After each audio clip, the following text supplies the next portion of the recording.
Bakit daw hindi man lang ako mag-makeup or mag-ayos ng mukha na kahit lipstick lang daw or eyeliner kapag nag-tutorial? Ay, ganun ba yun? Sorry sis ha. Hindi kasi ako na-inform na kapag tutorial ang content, kailangan pala dapat na mag-makeup or mag-ayos ng mukha bago gumawa ng content. Naku po, bawal ba yun?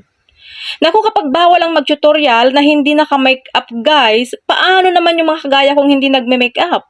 Ako kasi guys, wala talaga akong ginagamit sa mukha ko. Dahil kapag gumamit ako ng makeup or kahit yung mga panlinis lang sa mukha, yung mga anik-anik na nilalagay sa mukha, nangangati po kasi yung mukha ko guys at nagkakatigyawat ako. Kaya pasensya na po ha dahil hindi po talaga ako gumagamit ng makeup.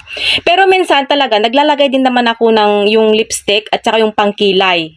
Pero every Sunday lang. Pero kapag weekdays or yung ganito na nandito lang ako sa bahay, hindi talaga ako naglalagay. At saka guys, hindi po makeup tutorial ang content ko. At lalong-lalo nang hindi itong pagmumukha ko ang sineshare ko sa inyo, kundi ang laman ng utak ko. Kung ano-ano yung mga kaalaman ko na pwede kong i-share sa mga kapwa content creator ko.